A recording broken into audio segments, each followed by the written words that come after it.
In the enigmatic hamlet of Hollowbrook, the All Hallows' Eve transcended mere festivity. It metamorphosed into a tradition intricately woven into the very essence of the community, annually, synchronizing with nature's transformation into a canvas of fiery reds and tantalizing oranges, and the crisp embrace of autumn descending upon the realm. Hollowbrook's denizens fervently anticipated the advent of October's 31st day. The town, illustriously renowned in distant realms, was fated for its extravagant Halloween revelries, a carnival that magnetically drew spectators from neighboring settlements, luring them into the grandiose spectacle.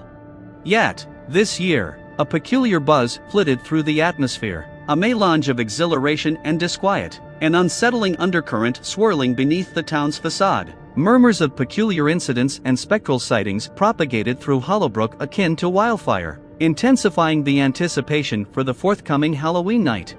With the sun bowing beneath the horizon, casting elongated shadows over the rustic cottages and cobblestone thoroughfares, the town's nucleus burst into a mesmerizing luminescence. Jack-o'-lanterns, their grinning countenances casting eerie glows, flickered vivaciously, orchestrating a symphony of light and shadow. The streets pulsated with the presence of children garbed as phantoms, sorcerers, and grotesque creatures, their laughter harmonizing with the night's mystique.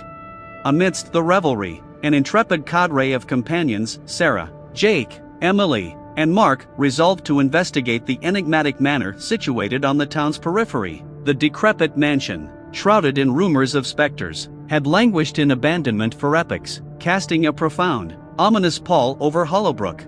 Armed with illuminating torches and hearts that alternated between trepidation and inquisitiveness, the quartet ventured into the mansion's dilapidated corridors. Overhead, dusty chandeliers swayed, mirroring the eerie cadence of their footfalls that reverberated through the vacant passageways. In their exploration, they chanced upon an archaic tome, its leather bindings weathered with the passage of time, its pages imbued with the antiquity of ages. Intrigued, they cracked open the tome, stumbling upon an incantation inscribed in an incomprehensible tongue. Disregarding the admonitions adorning the margins, they elected to enunciate the incantation aloud, dismissing it as a mere Halloween prank. To their dread, the very moment the incantation escaped their lips, the mansion quivered, pulsating with a sinister vitality. Shadows coalesced and contorted, manifesting into grotesque forms that seemed to pirouette to an otherworldly melody. The atmosphere grew viscous with an overwhelming sense of foreboding, and the once familiar surroundings distorted into a nightmarish labyrinth. Desperation driving them, the friends sprinted through the labyrinthine mansion, relentlessly pursued by malevolent forces hell-bent on ensnaring them within the abyss. The walls, custodians of ancient enigmas, whispered arcane secrets, and ethereal phantoms materialized and dissipated, leaving behind a chilling residue. Externally, the town's Halloween merriment took a nightmarish metamorphosis. The jack-o'-lanterns pulsed with an unholy luminescence, and the euphony of children transmogrified into spine-chilling shrieks. The very air pulsated with malevolent enchantment, blurring the demarcation between the living and the deceased. In their frantic flight, the friends stumbled upon a concealed chamber ensconced deep within the mansion's bowels. Within, a circle of candles enveloped a cryptic sigil etched onto the floor. Epiphany seized them. They had unwittingly unleashed a potent entity, a force poised not only to jeopardize their existence but to imperil the entirety of Hollowbrook. Quivering hands embarked upon a counter-ritual, endeavoring to expel the malevolent force they had awakened. The incantation proved formidable, its lexicon alien and elusive upon their tongues. As they chanted, the room convulsed violently, the entity retaliating with relentless vigor. It metamorphosed into a clash of volition, a confrontation between the energies of benevolence and malevolence. In the throes of despair, the tenacity of the friends triumphed. With a blinding incandescence, the entity was sucked back into the depths of the tome, its anguished cries reverberating through the chamber before dissipating into nihility. The instant the entity was vanquished, the mansion reverted to its dilapidated state, the malefic aura evaporating into the ether. Exhausted and profoundly shaken, the friends emerged from the mansion, only to witness the town restored to its normalcy. The jack-o'-lanterns gleamed tranquilly once more, and the jubilation of children echoed through the avenues. The harrowing ordeal had concluded, leaving the friends irrevocably transformed. They had confronted the quintessence of terror and emerged victorious, their camaraderie fortified beyond measure. As dawn graced November's inaugural day, Hollowbrook lingered as a hamlet shrouded in enigma, its Halloween festivities forever colored by the reminiscence of that fateful night when darkness had nearly devoured them whole.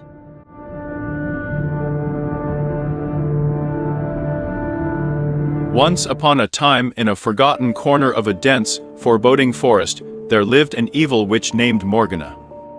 Morgana was no ordinary witch. She possessed a malevolent power that sent shivers down the spines of all who dared cross her path. Her twisted heart thrived on darkness, and her powers grew stronger with each act of wickedness. Legend had it that Morgana had made a pact with a sinister demon many moons ago. In exchange for her soul, she was granted extraordinary abilities and an ageless existence. With her newfound powers, she reveled in tormenting innocent villagers, causing their worst nightmares to come to life. The once thriving community had been reduced to a state of perpetual fear and despair. The townsfolk had heard the horrifying tales of Morgana's cruelty, and they huddled together, whispering her name in fear. They avoided the witch's domain at all costs, for it was said that anyone who entered would never return, their souls forever ensnared in Morgana's wicked grasp. One fateful night, as the full moon hung high in the inky sky, a young woman named Isabella dared to challenge the prevailing terror. Driven by a burning desire to rid her village of Morgana's evil, Isabella embarked on a treacherous journey deep into the heart of the forest. With trembling steps, she ventured toward the witch's dark abode, her heart pounding in her chest. As Isabella approached Morgana's eerie dwelling, the air grew thick with an unsettling stillness. The trees whispered warnings, their branches reaching out like skeletal fingers as if to deter her from her perilous quest. But Isabella pressed on, determined to confront the source of the village's suffering. The door to Morgana's cottage creaked open, revealing a dimly lit chamber filled with arcane objects, and a nauseating odor that clung to the air. The witch herself sat hunched over a cauldron, her face obscured by shadows, her bony fingers stirring a noxious brew. "Morgana!" Isabella's voice rang out, trembling with a mix of fear and defiance. "Your reign of terror ends today." Morgana's eyes flickered with malicious delight as she turned to face the brave intruder. "Ah, a foolish mortal dares to challenge me," she sneered. "Your bravery will be your downfall." The witch unleashed her powers, summoning dark forces that swirled around her in a maleficent cyclone. Isabella's heart raced as she dodged spells and hexes, her determination growing stronger with every near miss. With an unwavering spirit, she unleashed her own latent power, channeling the energy of hope and righteousness. As the two adversaries clashed, the very forest seemed to come alive, twisting and warping under the weight of their magical struggle. Lightning crackled through the sky, illuminating the supernatural battle unfolding within the witch's lair. Spells collided, causing tremors that shook the earth beneath their feet. Isabella fought with every fiber of her being, fueled by the collective despair of her village. She refused to let Morgana's darkness consume her.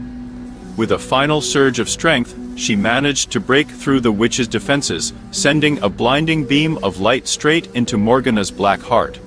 Morgana screamed, her form dissipating into nothingness, leaving only a chilling echo in the air.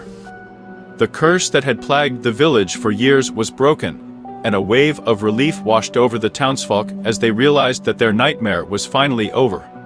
Isabella, exhausted but triumphant, emerged from the witch's lair carrying with her the knowledge that evil could be defeated, and that courage and compassion were potent weapons against the darkest of forces. The villagers rejoiced, celebrating their newfound freedom from Morgana's grasp.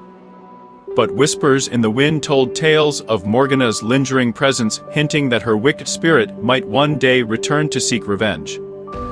The villagers remained watchful, their eyes scanning the shadows, knowing that darkness could rise again.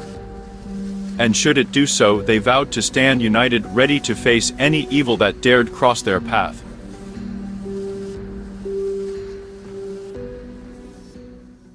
In the desolate stretch of an isolated highway, darkness had settled like a heavy shroud. The moon hid behind a thick layer of ominous clouds, casting an eerie glow on the asphalt below.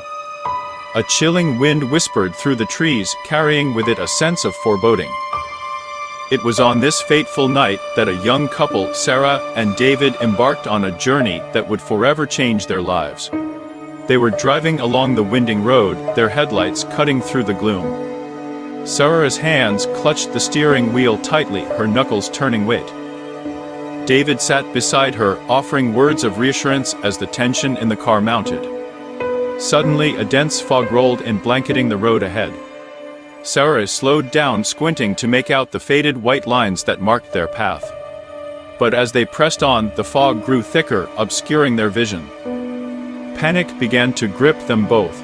Just as they contemplated turning back, a blinding glare appeared in their rearview mirror. Headlights approached at a breakneck speed, too close for comfort. Sarah's heart pounded as she desperately tried to maintain control of the car. She swerved, but it was too late. The other vehicle collided with their car in a deafening crash. When Sarah regained consciousness, her body ached, and her head throbbed with pain. The car was a mangled wreck, surrounded by the twisted middle of the other vehicle. David lay motionless beside her, blood trickling from his forehead. Fear gripped Sarah's heart as she realized the severity of the situation. Struggling to free herself from the wreckage, Sarah stumbled out of the car, her legs trembling beneath her. As she surveyed the scene, a chill ran down her spine. The other vehicle was completely deserted, not a soul in sight. It was as if it had materialized out of thin air, disappearing just as mysteriously. Determined to find help, Sarah stumbled along the deserted highway, her mind plagued with questions. Where had the other driver gone? Was it a ghostly apparition that had caused the accident? The questions gnawed at her sanity as she trudged forward, the fog still thick around her. Hours passed and Sarah's strength began to wane. Exhaustion and despair weighed heavily on her as she contemplated the possibility that she might never escape this nightmarish ordeal. Just as hope was slipping away, a faint glow emerged in the distance. With a newfound burst of energy, Sarah stumbled toward the light, desperate for salvation.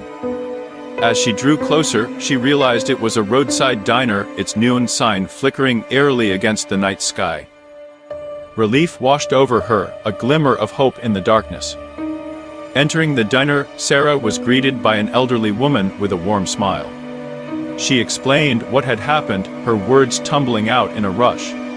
The woman listened patiently, her eyes filled with understanding. "I've heard tales of this cursed highway," the old woman said, her voice filled with a hint of sadness. "They say it's haunted by the spirits of those who have perished in accidents. Those who encounter them are trapped in an endless loop, reliving the accident over and over again." Sarah's blood ran cold as the realization sank in. Had they fallen victim to the malevolent spirits that haunted this forsaken road? Determined to break the curse, Sarah pleaded with the old woman for guidance. The woman, sensing her desperation, gave her an ancient talisman said to ward off evil spirits. It was her last hope.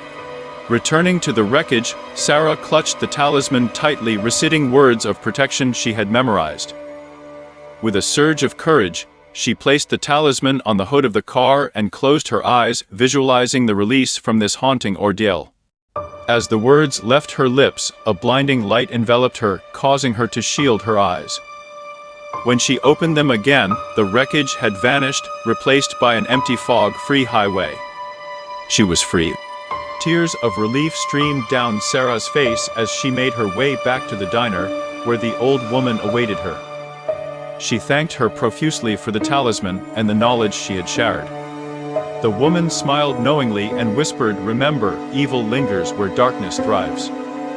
Be vigilant, for the spirits may still roam." With a renewed appreciation for life and a sense of profound gratitude, Sarah continued her journey, vowing never to forget the terrifying night that had forever changed her perspective. The memory of the car accident would forever haunt her, serving as a reminder of the fragility of existence and the enduring power of the supernatural.